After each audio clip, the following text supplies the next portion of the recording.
jauh dari yang namanya transfer panas. Jadi nanti akan ada materi tentang konsep dari transfer panas, perpindahan panas itu sendiri, dan alat perpindahan panas atau alat penukar panas, yaitu heat exchanger. Nah, pada kali ini kita akan membahas overview-nya dulu, overview dari transfer panas. Nah, nanti kemudian di minggu depan baru kita mulai bahas satu persatu mengenai transfer panas, gitu ya.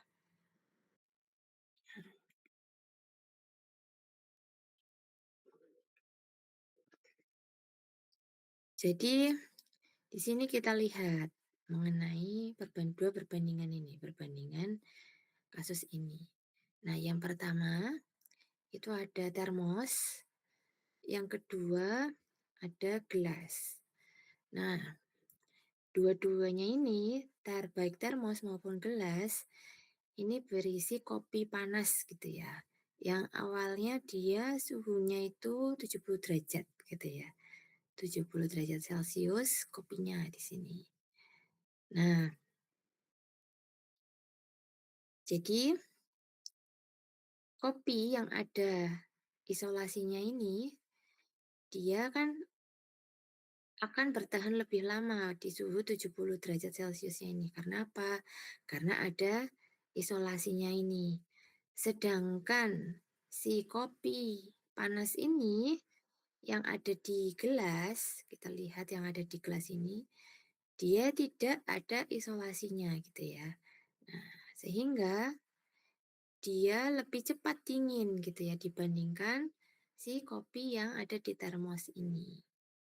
Nah, kenapa? Hal ini menunjukkan bahwa si isolasi ini akan menghambat transfer panas ya.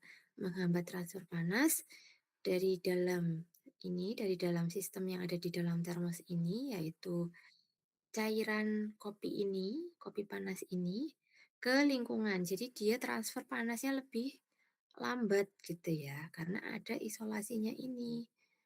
Nah, jadi transfer panasnya minimum sekali. Dia bisa bertahan sekitar 8 jam misal. Ini tergantung dari isolasinya sendiri gitu ya. Nah, sedangkan pada gelas ini, pada cangkir ini, panasnya itu lebih mudah berpindah gitu ya ke lingkungan gitu. Dia bisa berpindah dari dalam cairannya ini melalui gelasnya ini ya, dari material gelasnya, misal dia pakai logam gitu ya. Nah, dia akan berpindah dari cairan kopinya ini panasnya ke lingkungan melalui si gelasnya ini kemudian baru masuk ke lingkungan. Dan dia juga bisa berpindah dari atas ini. Jadi dari cairan kopi kemudian ke udara, ke lingkungan gitu ya. Maka lama-kelamaan suhu kopinya ini akan sama dengan suhu di lingkungan gitu ya. Suhu lingkungannya di sini adalah 20 derajat Celcius. Nah, sedangkan si kopi yang ada di dalam termos ini, dia butuh waktu sangat lama untuk keadaannya sama dengan lingkungan atau bahkan kopinya sudah habis dia masih hangat gitu ya. Makanya kan yang termos-termos, tumbler-tumbler yang sekarang itu yang bisa menahan panas, ini ada isolasinya dan dia disukai untuk menyimpan kopi, baik kopi panas maupun kopi dingin gitu ya.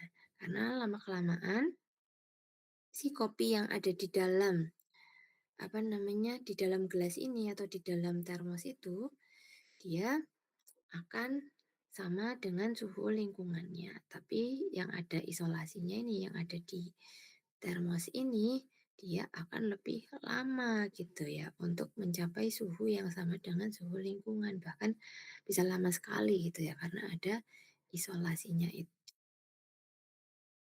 Nah, hal itu disebabkan karena adanya transfer panas gitu ya dari satu sistem ke sistem yang lain. Nah, ini contoh lain dari aplikasi transfer panas gitu ya.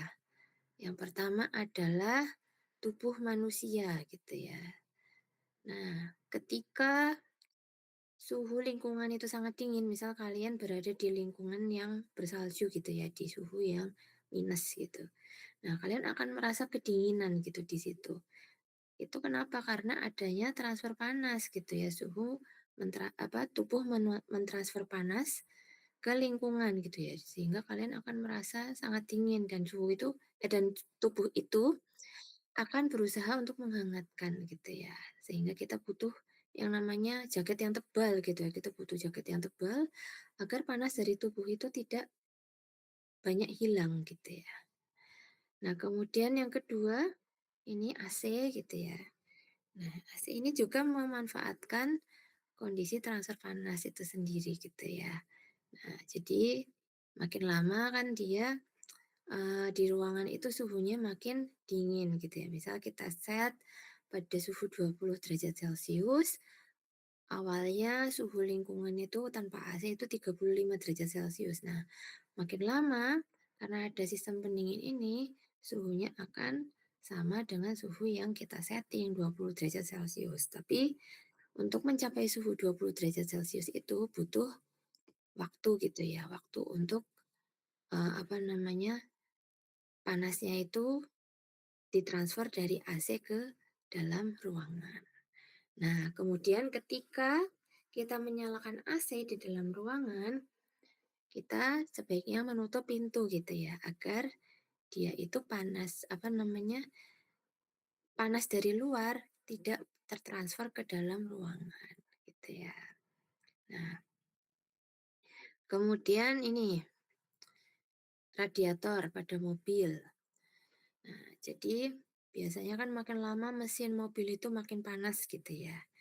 Nah, ketika mesinnya itu makin panas, kita bisa menambah air radiator ke dalam mesin ini, ke dalam radiator ini gitu ya. Fungsinya apa? Fungsinya untuk mendinginkan mesin atau mendinginkan mesin terutama yang ini dari radiatornya ini. Nah, ini prinsip kerjanya itu mirip dengan heat exchanger gitu ya. Jadi, pertama ini air masuk, suhunya suhu lingkungan misal biasanya kan air suhunya 25, kita asumsikan 25 derajat Celcius gitu ya.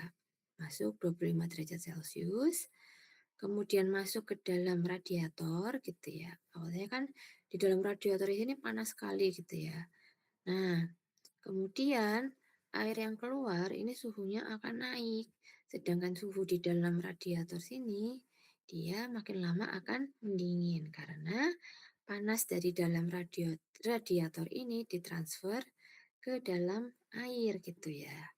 Ke dalam air sehingga airnya akan menghangat. Lama-lama suhunya airnya akan menjadi tinggi gitu ya, akan hangat gitu ya. Sedangkan suhu di dalam radiator ini akan menurun. Kemudian contoh lain di sini pada pembangkit listrik itu juga sama gitu ya, ada transfer panas di pembangkit listrik ini. Nah, di pembangkit listrik ini kan biasanya untuk menggerakkan turbin dia pakainya steam gitu ya. Nah, itu juga sama pakai prinsip transfer panas, perpindahan panas gitu ya. Nah, kemudian di circuit boards. Nah, ini ada di barang-barang elektronik seperti laptop, HP. Nah, kalau tidak ada pendinginnya, tidak ada kipas pendingin, kalian sering dengar kan kalau misalnya barang elektronik itu ada yang namanya kipas pendingin gitu ya. Bahkan kalau komputer yang apa namanya, yang speknya tinggi, itu kadang memakai itu ya, air pendingin gitu ya, cairan pendingin, bukan air pendingin ya, pakai cairan pendingin. Nah, itu tujuannya apa sih? Nah, tujuannya itu agar si circuit boards-nya ini dia tidak, apa namanya, overheat, tidak terlalu panas gitu ya. Nah, kalau misalnya dia terlalu panas, overheat, maka mesinnya bisa jadi makin lama dia akan shutdown, tidak berfungsi gitu ya.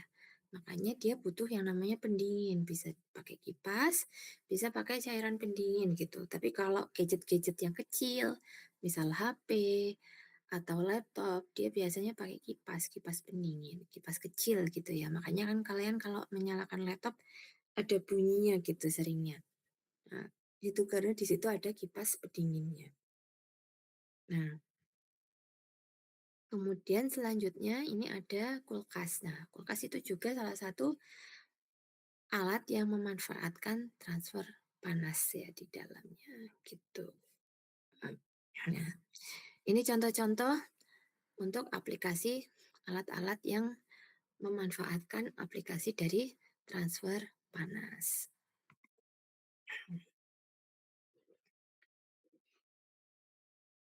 Nah, jadi ini salah satu contoh untuk perhitungan dari transfer panas atau transfer energi gitu ya. Nah, yang pertama ini ada yang namanya heat flux ya. Heat flux ini rumusnya seperti ini.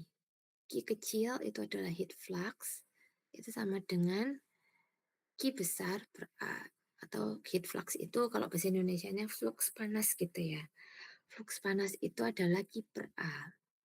Nah, Q itu apa? Q yang ada titiknya itu adalah energi per waktu. Nah, sedangkan Q saja Q besar itu adalah panas gitu ya, panas yang ditransfer atau energi. Sedangkan Q yang ada titiknya ini adalah energi persatuan waktu gitu ya. Nah, kemudian fluxnya ini adalah energi atau kecepatan transfer energi dibagi atau laju transfer energi dibagi luas permukaan gitu ya. Jadi flux panas adalah panas apa namanya laju perpindahan panas per luas area gitu ya. Q sama dengan Q per A ini. Nah, luas contohnya ini. Di sini ada balok gitu ya. Balok, kemudian ada apa namanya laju perpindahan panas sebesar 24 watt secara konstan. Nah, kemudian di sini balok ini memiliki luas permukaan yang tegak lurus dengan transfer panas ini adalah 6 meter persegi. Maka flux panasnya adalah 24 dibagi 6, yaitu 4 watt per meter persegi. Nah, ini adalah flux panasnya. Jika perpindahan panasnya melalui area ini 6 meter persegi ini dan areanya tegak lurus dengan apa namanya Q-nya gitu ya. Nah, beda ketika dia itu perpindahan panasnya ke atas sini. Nah, ke atas sini. Maka luas permukaannya akan berbeda. Luas permukaannya adalah yang tebal ini dikali lebar ini, lebar baloknya ini kalau ke atas. Nah, kalau ke samping juga nanti beda lagi luas permukaannya gitu ya. Nah, jadi luas permukaannya itu akan tegak lurus dengan arah apa namanya perpindahan panasnya gitu ya untuk flux panas atau heat flux. Nanti juga akan kita bahas lebih dalam mengenai heat flux ini pada materi konduksi gitu ya di minggu depan. Nah, ini contoh lain pada perpindahan panas. Jadi di sini ada bola gitu ya. Bola tembaga atau copper ball di sini. Nah, di sini si bola tembaganya ini mentransfer panas gitu ya dari luar ke dalam. Nah, Q-nya itu dari luar ke dalam. Kemudian di sini suhu akhirnya ini adalah 150 derajat Celcius. Sedangkan suhu mula-mulanya adalah 100 derajat Celcius gitu ya. Nah, di sini yang ditanyakan adalah berapa sih flux panasnya yang di apa namanya dialami oleh si bola tembaga ini gitu ya. Nah, di sini sudah diketahui dia suhu mula-mulanya 100 derajat Celcius, suhu akhirnya 150 derajat Celcius, waktunya 30 menit gitu ya. Nah, kemudian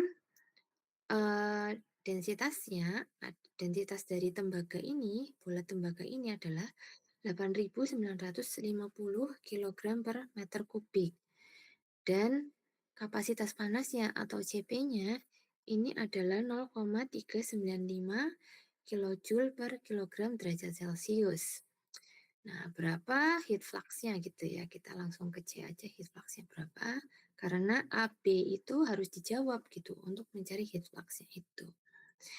Nah, pertama kita cari energi transfer ke sistem gitu ya, dari lingkungan ke sistem. Jadi energi transfernya ini dari lingkungan ke sistem.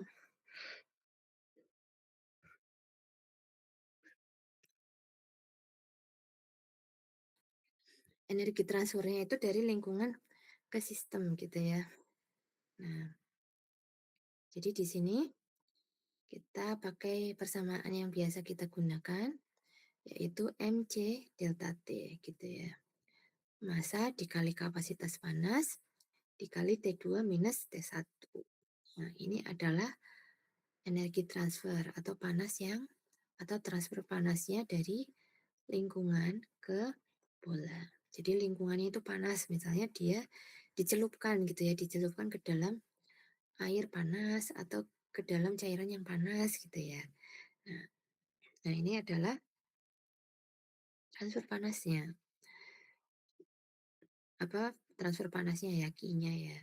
Nah, kemudian heat flux itu eh, kan ini Q per A. Nah, kita cari A-nya juga. Yang pertama setelah dapat Q ini, nah, M-nya itu adalah rho kali V gitu ya. Rho kali V, rho-nya tadi diketahui 8.950 kg per meter kubik. Dan volumenya, volume bola, itu kan 4 per 3 pi R pangkat 3 atau pi per 6 D pangkat 3 gitu ya. Nah, diameternya adalah 0,1 meter kubik. Jadi masanya itu adalah 4,69 kilogram.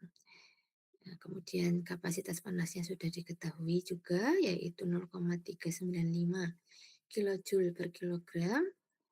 Kemudian T2-nya 150 dikurangi 100 derajat Celcius.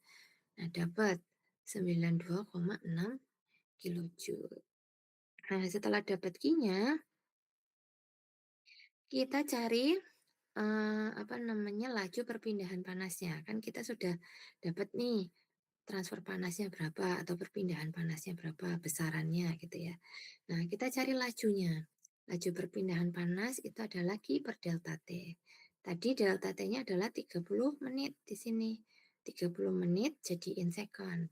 Nah, dijadikan second, akhirnya 1800 second gitu ya. Nah, sehingga ini Q-nya adalah 92,6 kilojoule dibagi 1800 second. Akhirnya ketemu 0,0514 kilojoule per second atau 51,4 watt. Nah, kemudian untuk cari flux perpindahan panasnya atau Q kecilnya, ini adalah laju perpindahan panas dibagi luas area. Nah, jadi Q per A. A-nya apa? A-nya adalah pi D kuadrat.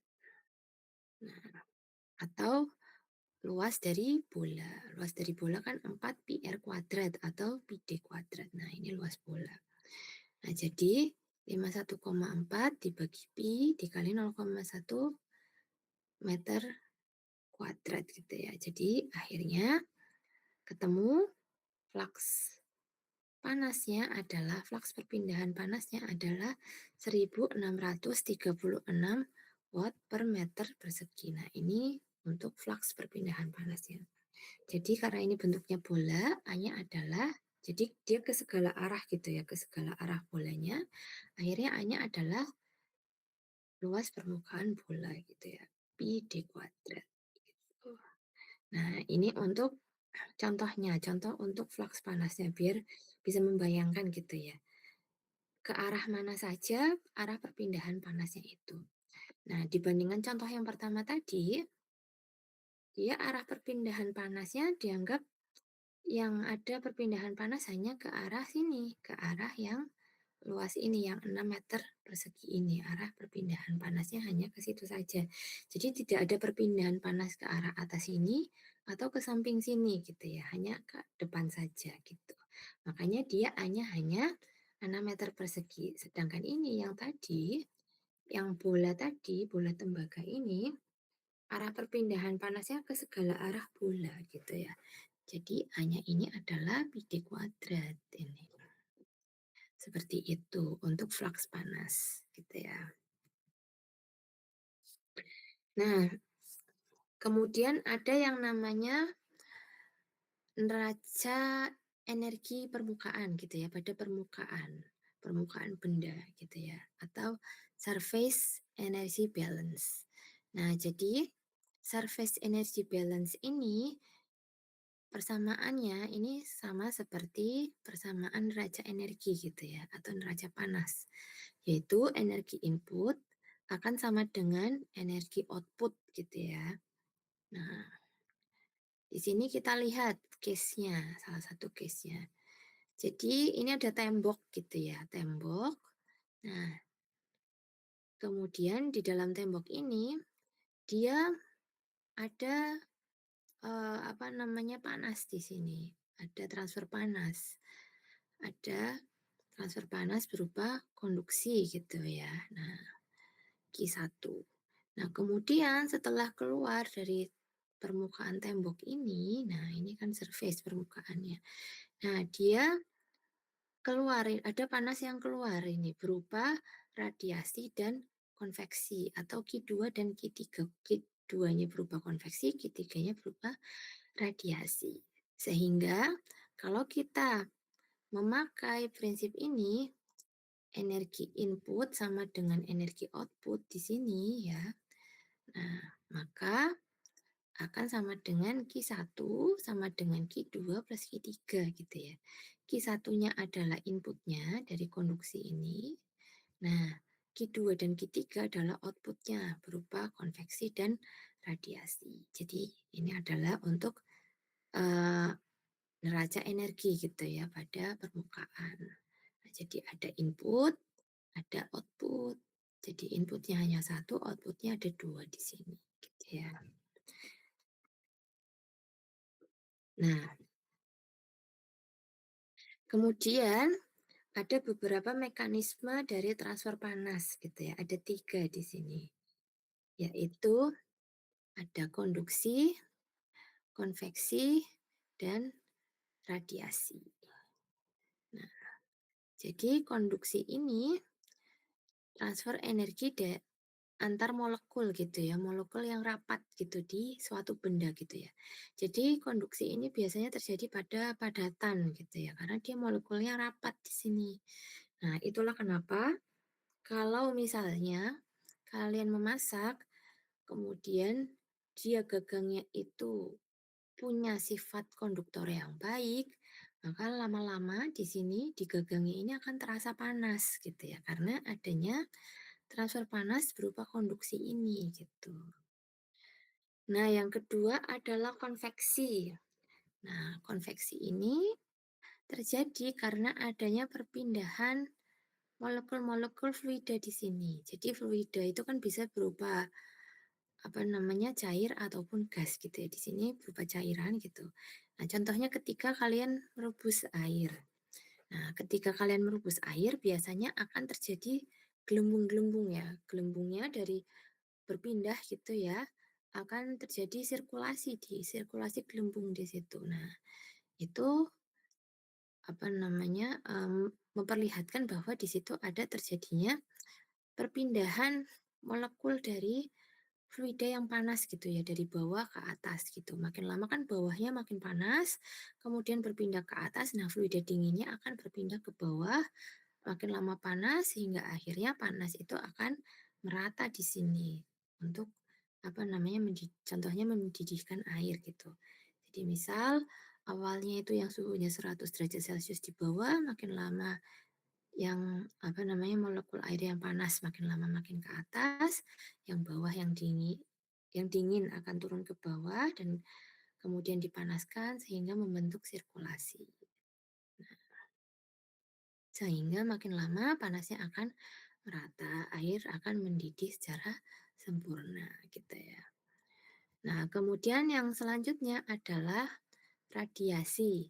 Radiasi itu adalah panas yang ditransfer melalui gelombang elektromagnetik gitu ya. Jadi dia itu tidak perlu medium. Nah, ini contohnya api, kemudian kita di sekitar api ini merasa panas gitu ya. Nah, itu terjadi karena adanya radiasi gitu. Jadi untuk mekanisme transfer panas itu secara overall ada konduksi, konveksi, dan radiasi. Yang secara detail akan kita bahas perhitungannya di minggu depan gitu ya. Nah, ini konduksi, konveksi, dan radiasi. Nanti di minggu depan, kemudian minggu ketiga, dan pada saat tatap muka kita akan membahas sedikit mengenai mata kuliah kita yang dilakukan secara online di kelas. Barangkali ada pertanyaan atau ada yang masih bingung, nanti kita akan bahas gitu ya. Karena akan ada cukup banyak perhitungan di konduksi, konveksi maupun radiasi ini.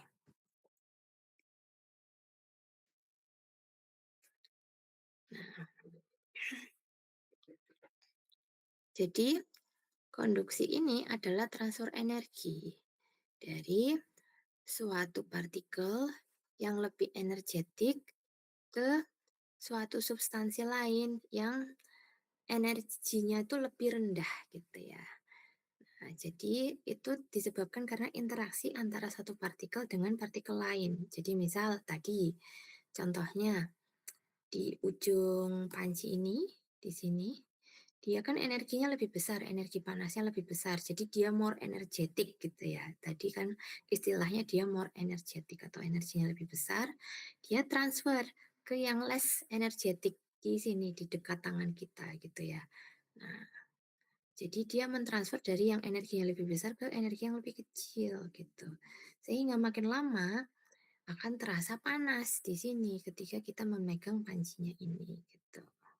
Nah, jadi ini hasil antara interaksi dari uh, beberapa partikel gitu ya. Nah, jadi konduksi ini bisa terjadi pada solid atau padatan, liquid atau gas gitu ya. Tapi seringkali kita melihat bahwa konduksi itu dialami oleh padatan.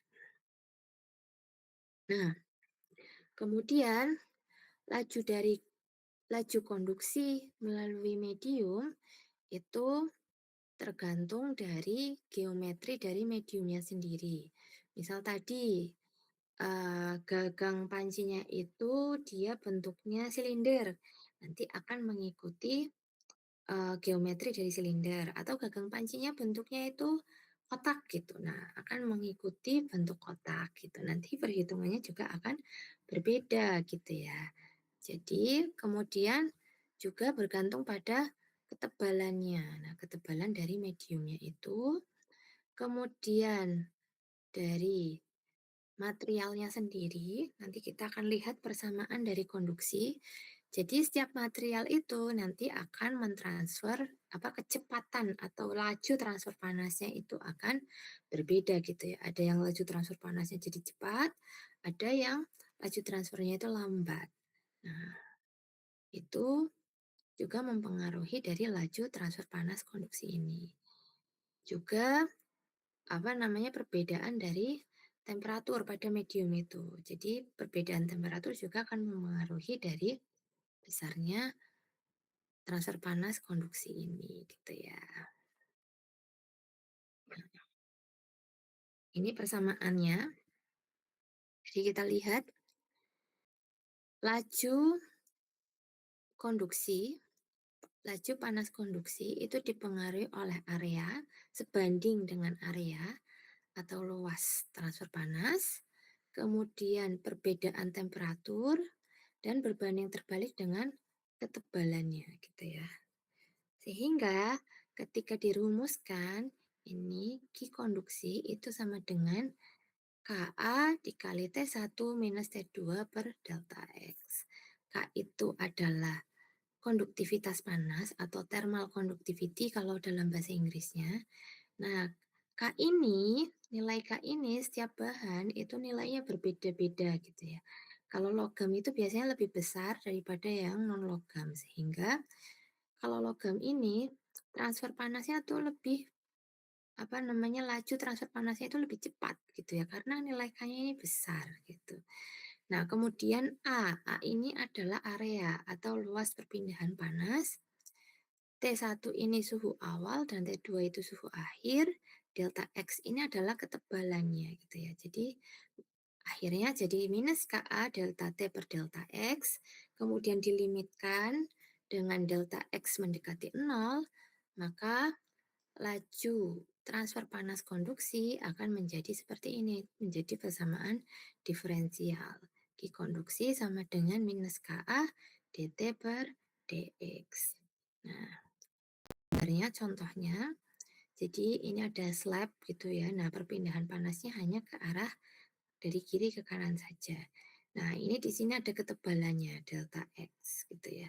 Nah, areanya di sini yang tegak lurus dengan si Q-nya ini. Nah, jadi ini kan gambarnya hanya 2 dimensi saja. Jadi di sini ada perpanjangan ya di sini. Nah, ada perpanjangan ke sini gitu ya. Nah, ini areanya di sini. Jadi ini T mula-mula, ini T akhir. Nah, kemudian ini A-nya, ini delta X-nya.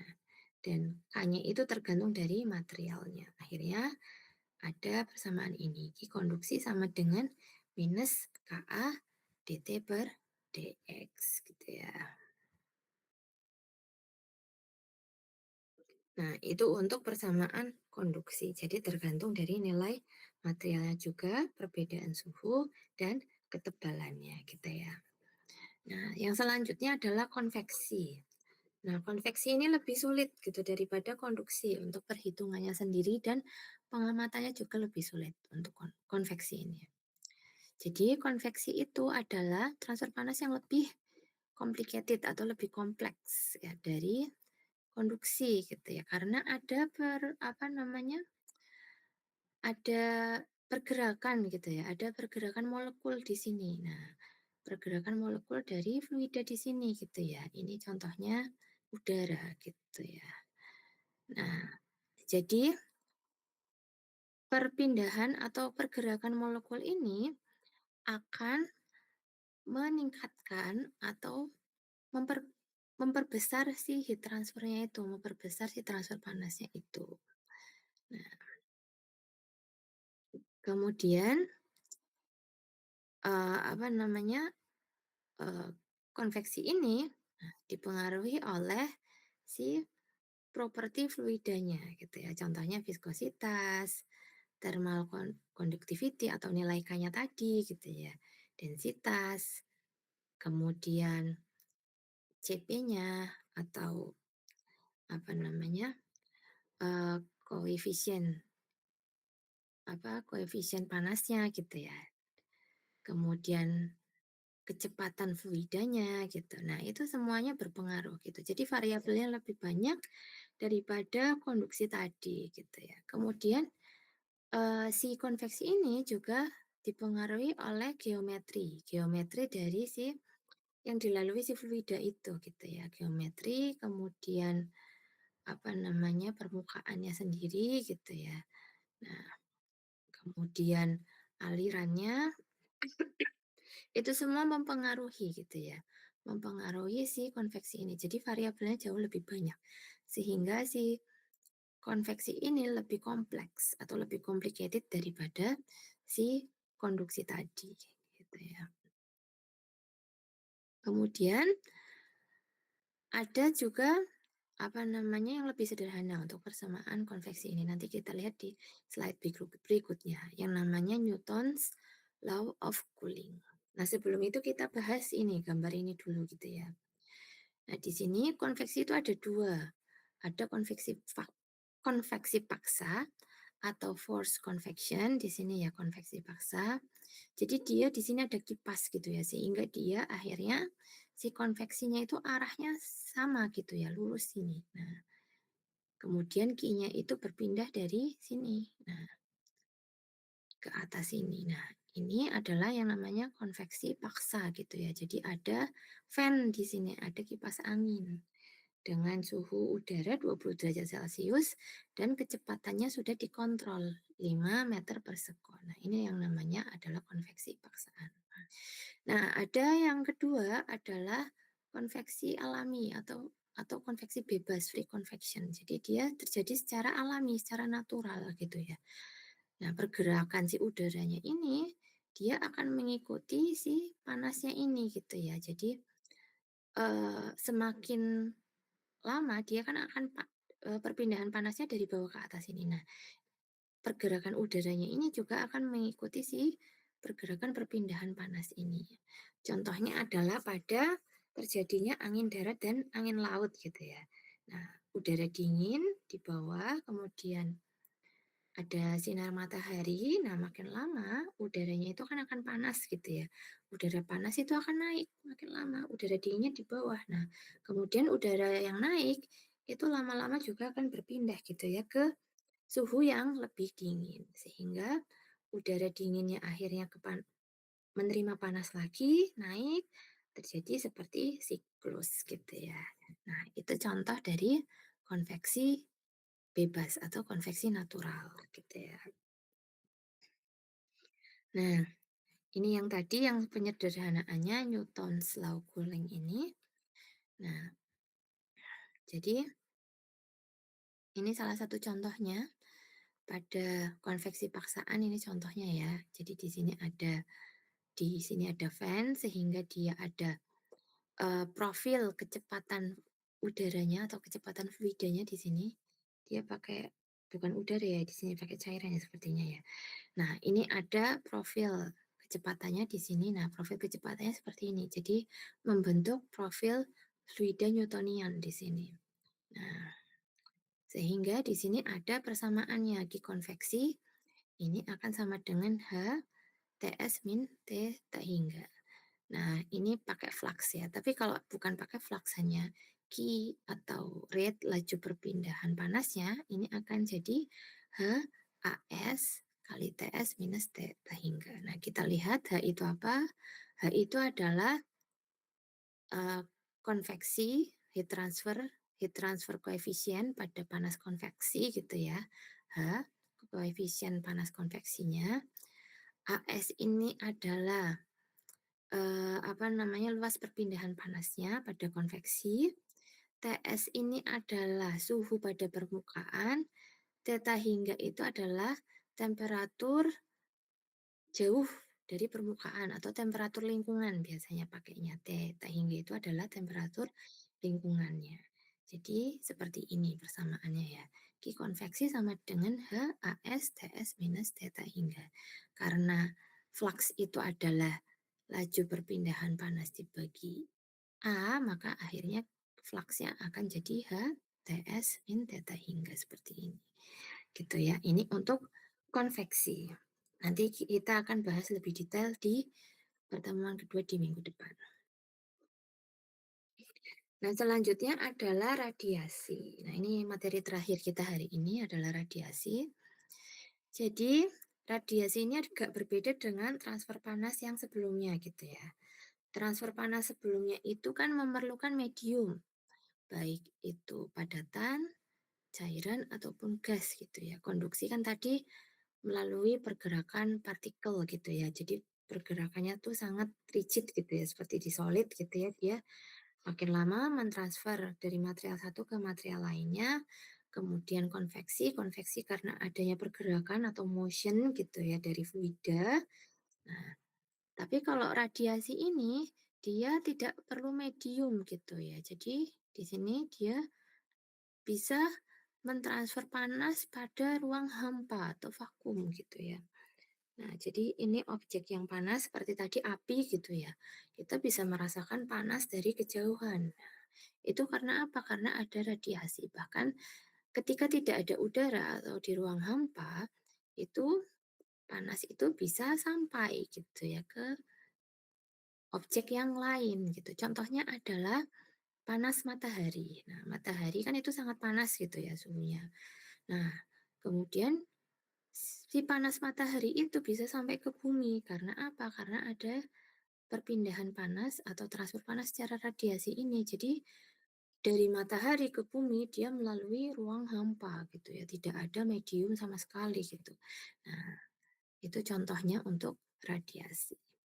Nah, jadi radiasi ini berbeda dari kedua mekanisme transfer panas yang tidak memerlukan material yang menjadi medium gitu ya untuk transfer panas itu bisa terjadi.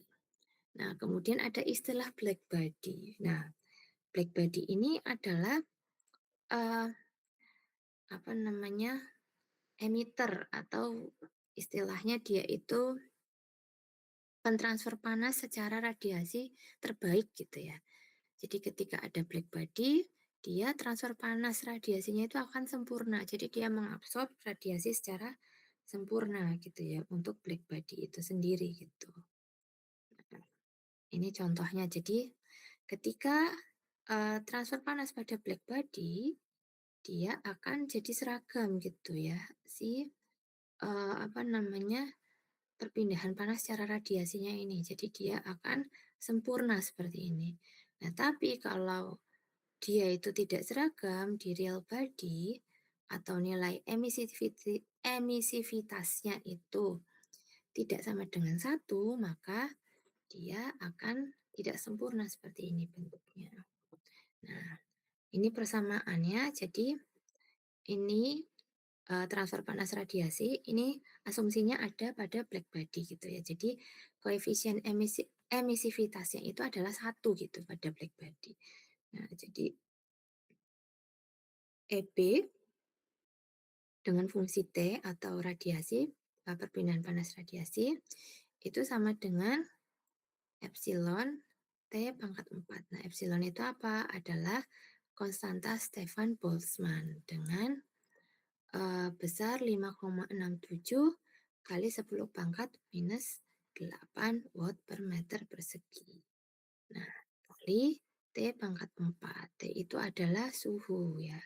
Suhunya ini harus dalam satuan Kelvin gitu ya. Hati-hati di sini ini harus satuan Kelvin, tidak bisa dalam satuan derajat Celcius. Nah, ini untuk black body. Bagaimana kalau misalnya di real body bukan black body?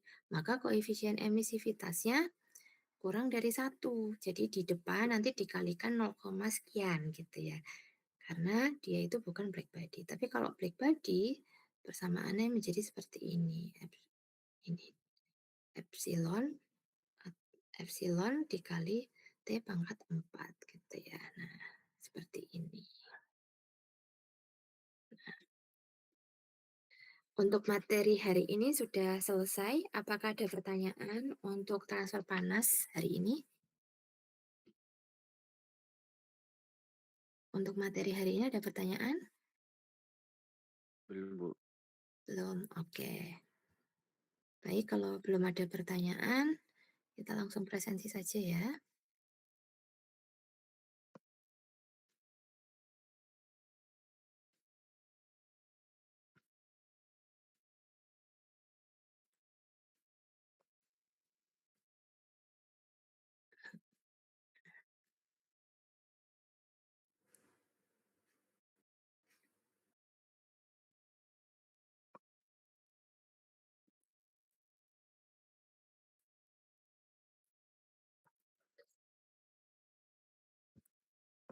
Oke, saya panggil saja satu persatu seperti biasa, biar tidak ada yang terlewat gitu ya.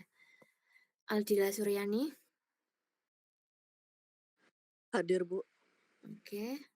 Vega Ayu Centia. Vega Ayu. Nah, hadir ya. Aji Muhammad Ismi.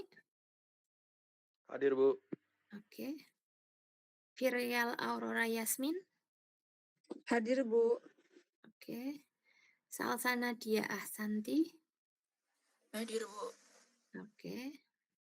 Ian Fani Aryadi Fasih. Hadir, Bu. Oke. Wahyu David Setiawan. Hadir, Bu. Oke. Yudi? Hadir, Bu. Oke. Diana Vera? Diana Vera? Nggak hadir ya? Hadir, Bu. Oh, hadir. Oke. Tiana Hairunisa? Hadir, Bu. Oke. Aziza? Hadir, Bu. Oke. Ines? Hadir, Bu. Oke. Muhammad Izzuddin? Hadir, Bu. Oke. Indah Woro Hidayati? Hadir, Bu. Oke. Najwa Anis Atamimi? Hadir, Ibu. Oke. Bernesa Natania? Hadir, Ibu. Oke. Akbar Satya Manggala? Hadir, Bu. Oke. Andika Juliantono? Andika Juliantono? Nggak hadir ya. Muhammad Zaki Fatoni? Hadir, Bu. Oke. Sahara Muslimah Nursimayu? Hadir, Bu. Oke. Viola Rahadatul Aish? Hadir, Viola? Bu. Oke. Giani Tahmida Aisy? Hadir, Bu. Oke. Arga Saharayana? Hadir, Bu. Oke. Salman Abdillah? Hadir, Bu. Oke.